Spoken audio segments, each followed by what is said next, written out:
I am Elizabeth Harrison. I was doing a final check of my appearance in the mirror.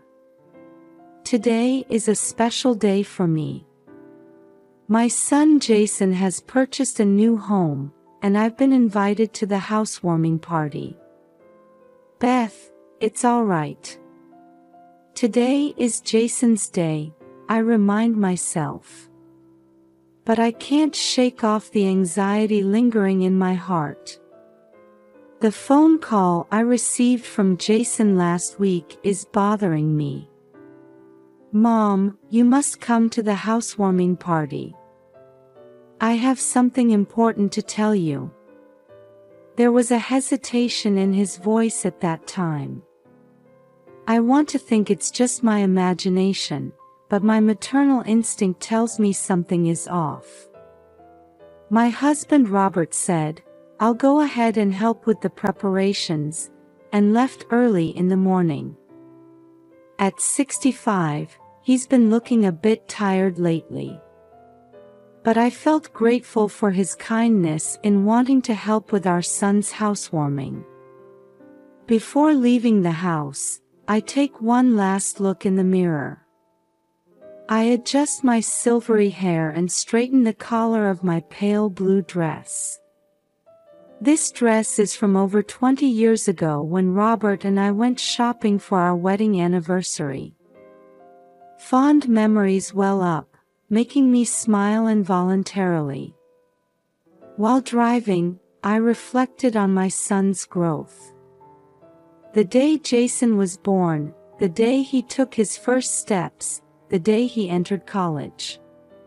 And now, he's grown into a fine adult with his own home. I feel a little sadness at how quickly time has passed. After about 30 minutes of driving, Jason's new house came into view. It's a cozy single-family home in a leafy suburb. The front yard is blooming with colorful flowers, and a sign saying, "Welcome to our new home," hangs on the front door. As I park the car and get out, I can hear lively voices from inside the house. Taking a deep breath, I ring the doorbell, and Jason's wife Carol greets me. "Oh, Beth. You've come." Carol's voice sounds somewhat cold. Usually, she would greet me more warmly. I feel a bit confused but maintain my smile. "Thank you, Carol. I'm coming in." Entering the living room, I see Robert and Jason, along with a few friends. No one turns to look at me as I enter. Robert is engrossed in conversation with a friend, and Jason is staring out the window. Jason, congratulations. It's a lovely house." Even when I call out to him, Jason only glances at me briefly before looking away again. His, "Oh, thanks," sounds distracted. The atmosphere in the room feels heavy, and I start to feel suffocated. I even have the illusion that everyone is avoiding me. In the midst of this, I suddenly hear a small voice. "Grandma."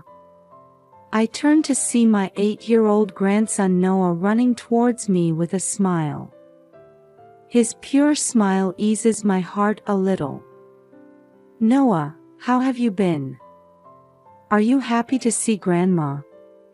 Noah nods vigorously and takes my hand. "Yes. I want to play with Grandma." Noah's warm attitude softens the cold atmosphere in the room a bit. But the rest of the family remains unchanged. Robert glanced in my direction but quickly returned to his conversation with his friend. Unable to hide my confusion, I stand quietly in a corner of the living room, observing this strange situation. The feeling that I'm missing something important grows larger and larger in my mind. As I stand rooted in the corner of the living room, I notice Noah looking around the room restlessly beside me. I realize his small hand is tightly gripping the edge of my skirt. "Noah, what's wrong?" I ask gently. He looks up at me with big eyes and whispers in a small voice. "Grandma, let's go outside for a bit." Noah's voice lacks its usual brightness. I feel a bit anxious, but decide to grant my grandson's wish. "All right, let's go get some fresh air." We quietly slip out of the living room and head towards the garden without anyone noticing. The air outside feels refreshing, in stark contrast to the heavy atmosphere indoors. Once in the garden, Noah looks around, checking his surroundings.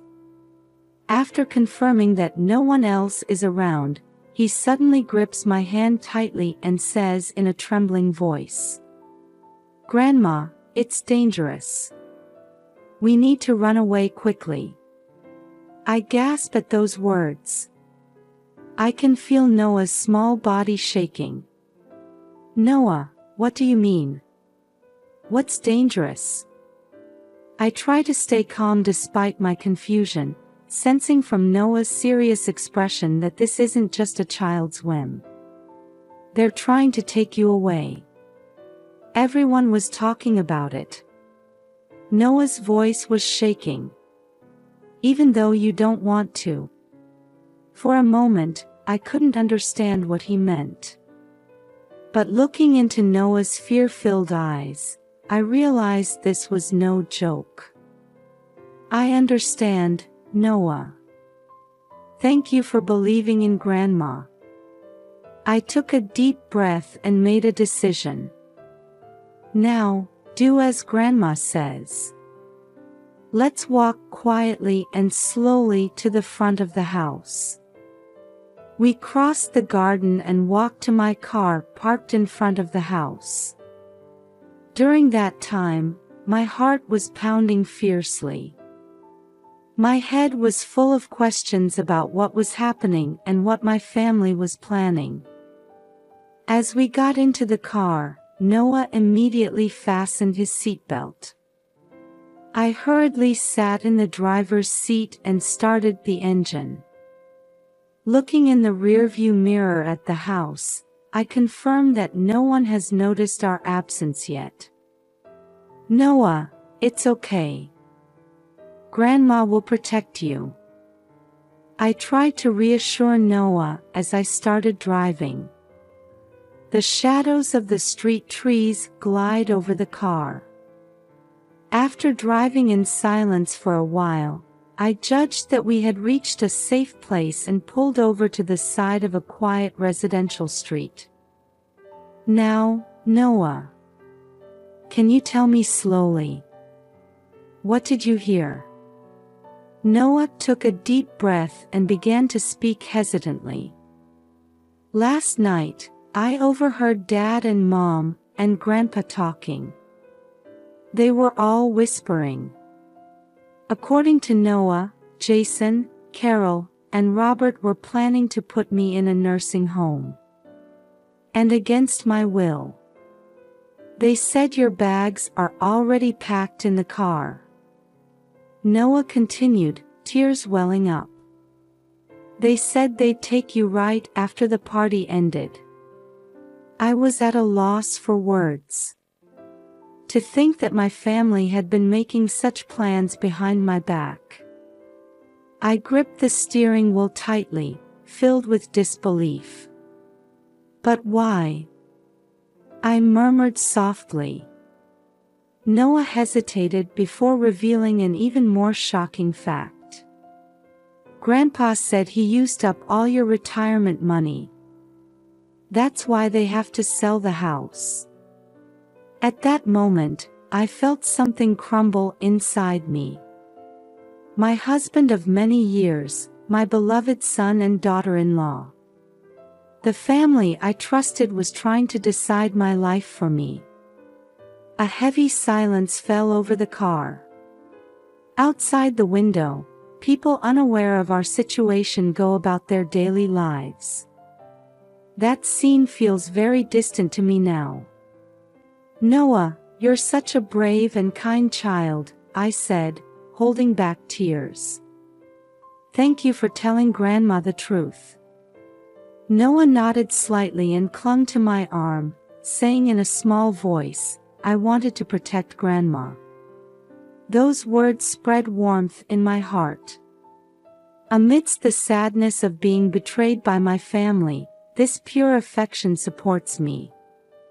Now, let's think about what to do next. I took a deep breath, trying to regain my composure. But first, we need to find a safe place. As I started the engine, I steeled my resolve. From now on, I'll decide my own life. With that vow in my heart, we began to move forward on an unknown path. After driving for about 30 minutes, we arrived at a small cafe in an unfamiliar town. A warm sign reading, Sunshine Cafe, welcomes us gently. Noah, let's take a break, I said, taking my grandson's hand. As we enter the cafe, soft sunlight streams through the windows, and the aroma of coffee wafts through the air. This peaceful space is exactly what we need right now. We sit at a window seat, and I order hot chocolate and coffee from the waitress. Noah remains silent, fidgeting with his small hands on the table. Now, Noah. It's okay. Can you tell me slowly? I gently asked. Noah took a deep breath and began to speak hesitantly. Grandma, actually. According to Noah, last night when he woke up thirsty in the middle of the night, he overheard the adults talking downstairs. Grandpa was saying, I've used up all of Beth's retirement money. We can't pay back the loans unless we sell the house. At those words, I almost dropped my coffee cup. Robert, used my retirement money? Noah nodded slightly and continued. Dad was angry. He said, how could you do such a thing? But Grandpa said, it was just an investment failure. Events from the past raced through my mind like a flashback. Robert suddenly buying an expensive car, frequent overseas trips. At the time, I was happy thinking his work was going well. But were all of these funded by my retirement money? So, Dad and Mom. Noah continues, choosing his words carefully. They said if they put Grandma in a nursing home, they could sell the house and make money. At that moment, I felt something freeze inside me. Even my beloved son and daughter-in-law were involved in this plan. But why? I asked in a trembling voice. Noah answered with a bit of hesitation. Dad was saying, the loan repayments are getting tough. We might lose the house at this rate. Suddenly, events from the past few months became vivid. Jason frequently mentioning financial worries, Carol not going shopping as often as before. It all connected. I see. I let out a deep sigh. Everyone was struggling with money. Noah nods silently. In those small eyes, I could see the earnestness of trying to understand the complexities of the adult world. I quietly closed my eyes, reflecting on my life so far. Married for nearly 40 years, I trusted and supported Robert. I raised Jason, rejoiced in his growth, and wholeheartedly celebrated the birth of my grandson Noah. To think that such a family was trying to decide my life arbitrarily. Grandma, don't cry, Noah's small hand touches my cheek. I realized tears were streaming down my face. It's okay, Noah, I force a smile. Grandma's just a bit shocked. However, along with sadness, a quiet anger was also welling up. The pain of years of trust betrayed, and the humiliation of almost having my life decided by others. These emotions are swirling inside me. Noah, you're truly a brave and kind child, I squeezed my grandson's hand. Thank you for telling Grandma the truth. Noah nodded slightly and said in a small voice, I wanted to protect Grandma. Those words spread warmth in my heart. Amidst the sadness of being betrayed by my family, this pure affection supports me. Now, let's think about what to do next. I took a deep breath, trying to regain my composure. But first, we need to find a safe place. Through the cafe window, I could see the sun starting to set. Before the new morning comes, we must take action. Noah, will you come with Grandma? I asked, and Noah answered without hesitation, yes. At that moment, I made my decision. From now on, I'll decide my own life. With that vow in my heart, we prepared to start on an unknown path. Noah and I decided to stay at a nearby hotel for the night after leaving the cafe. As we entered the room, reality hit me all at once, and I let out a deep sigh. Noah, you'll have to go home tomorrow morning, I said, and Noah's face looked anxious. But, Grandma. It's okay. Grandma is strong, I smiled at him. Noah, can you watch everyone at home? You're Grandma's important spy. Noah nodded, looking a bit relieved. The next morning, after dropping Noah off at home, I headed to a local law office. Lawyer Jane Wilson listened to my story seriously. Beth, your rights are protected by law, Jane said. We'll need to investigate the misuse of your retirement funds in detail. Jane's words gave me a glimmer of hope.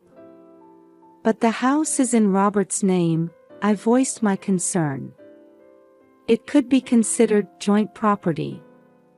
It was acquired during the marriage, Jane gave me a reassuring smile. While proceeding with legal measures, I needed to secure a place to live for the time being. Jane introduced me to a local social worker. Social worker Martha greeted me with a warm smile. Beth, you're in a difficult situation. But let's find a solution together.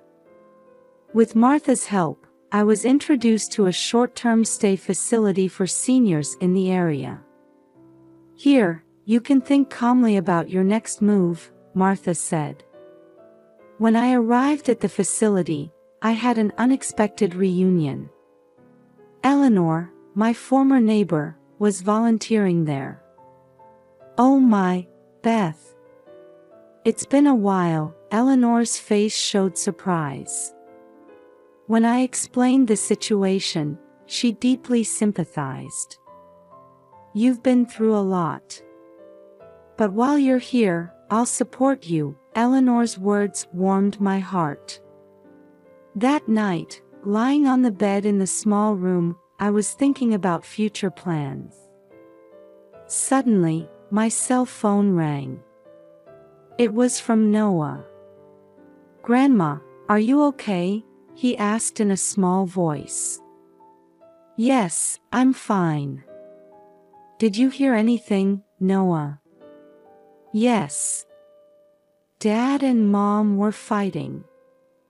Grandpa was angry too. Noah's words made me feel that cracks were forming within the family. But that's not important to me right now. Noah, Don't worry about Grandma. Don't trouble your parents, okay? After hanging up, I fell into deep thought. A confrontation with the family is unavoidable. But anger and resentment alone won't solve anything. I must approach this calmly and with a firm attitude. From the next day, I started to create a rhythm for my new life. In the morning, I attend a yoga class with Eleanor, and in the afternoon, I read in the facility's library. In the evening, I check progress with lawyer Jane over the phone. We've almost traced the flow of the retirement funds, Jane reported. Robert's investment failure is clear. This will be a legal issue. After about a week, I was gradually regaining my confidence. Interactions with Eleanor and other residents increased, and my sense of loneliness faded. One day, Martha brought some good news. Beth, an apartment for seniors has become available. The rent is affordable too. Those words made my heart flutter greatly. This could be the first step towards a completely independent life. Thank you, Martha. I'd love to see it. The apartment was small but clean and bright. The kitchen was equipped with basic cooking utensils, and the bedroom had a view of the park. I could start a new life here, I murmured, gazing out the window. However, there's still an issue that needs to be resolved. The confrontation with my family. After consulting with Jane, we decided to set up a meeting. Beth, asserting your rights is not wrong, Jane said, placing her hand on my shoulder.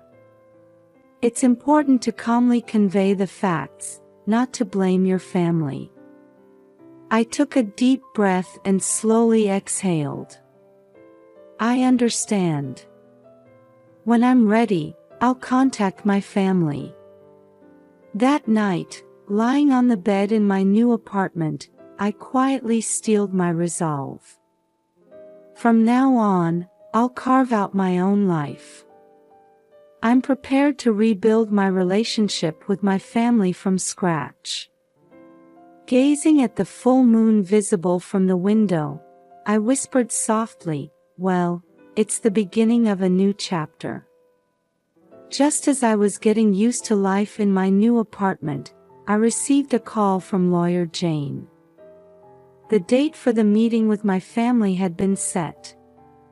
My heart started pounding fiercely the moment I heard the news. On the appointed day, I headed to what was once my home with Jane.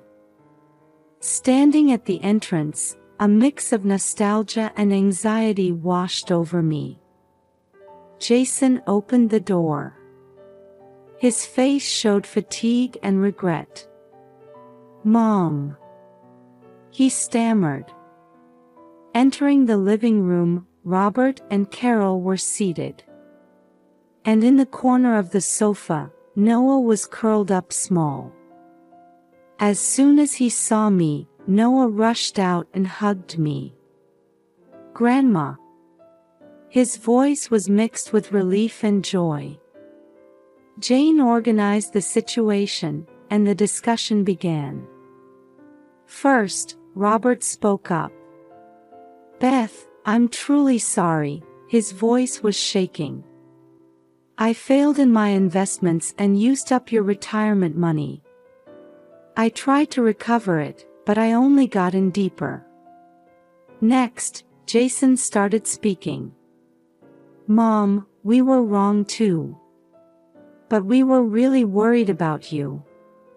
We thought we couldn't take care of you properly in your old age." Carol also spoke, her eyes welling up with tears. "Beth, our thinking was shallow. We made arbitrary decisions, ignoring your feelings." As I listened to their words, various emotions swirled inside me. Anger, sadness, and even a little sympathy. Taking a deep breath, I began to speak quietly. "Everyone, please listen. I was deeply hurt. I felt betrayed by the family I trusted." For a moment, the room fell silent. "But," I continued, "I understand that you all had your own struggles. However, why didn't you consult with me?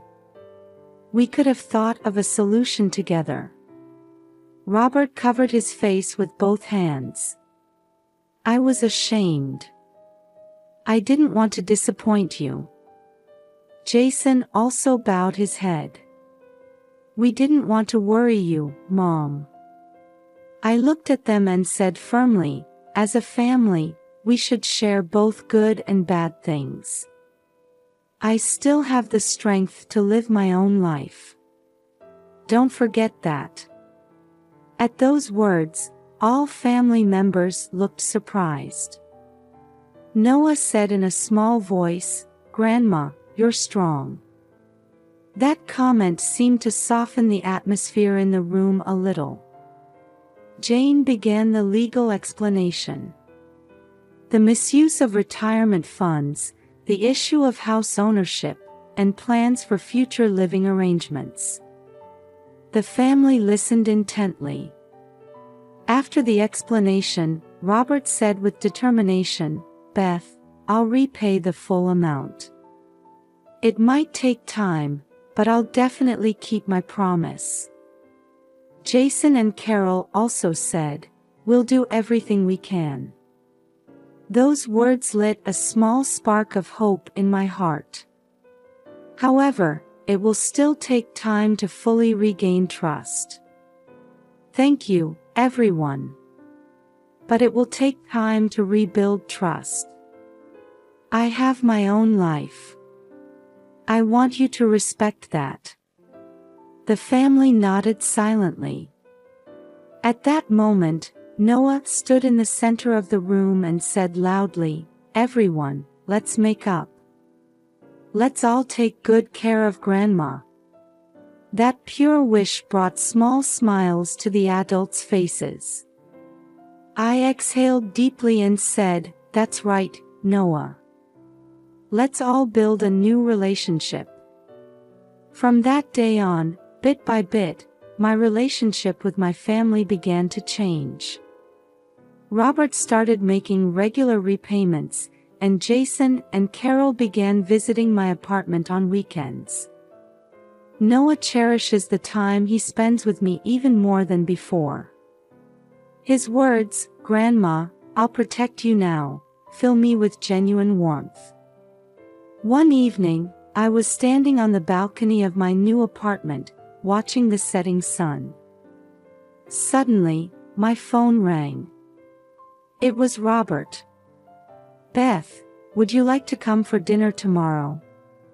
We'd like to have a meal together, all of us."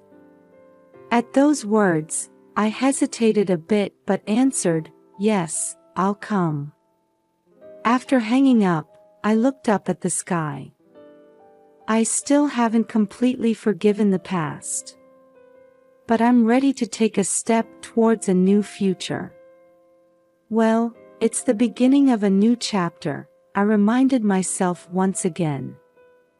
This time, it's a new path to walk with my family. It's a challenge, but also a hope.